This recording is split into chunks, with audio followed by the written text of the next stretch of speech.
میں آج D I G operation اسلام آباد سید علی رضا صاحب کے دفتر آیا ہوں۔ آنے کی وجہ یہ ہے، دو وجوہات ہیں۔ ایک تو میں نے اسمبلی میں فلور پہ ان کے حوالے سے کچھ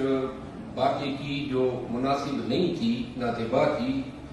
اب میں غصے میں آیا ہوا تھا کیونکہ ان کے پاس ریمانڈ میں تھا اور وہاں پہ لاکت میں ڈالا، بقایا ایمینس کو نہیں یہ کیا تھا۔ لیکن مجھے بعد میں پتہ چلا کہ علی رضا صاحب جو ہیں وہ سید ہیں، اور سید ہونے کے ناطے جو ہیں یہ الفاظ جو ہیں اس کے لیے، اس کے خاندان کے لیے جو ہیں وہ یقیناً دکھ کا باعث بنے ہوں گے۔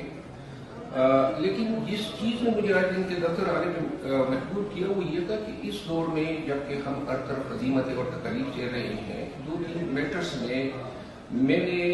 ان حضرت کو جو ہے یہ دیکھا کہ یہ حقدار کو حق دلانے کے لیے کسی کی پرواہ نہیں کرتے ہیں، اور یہ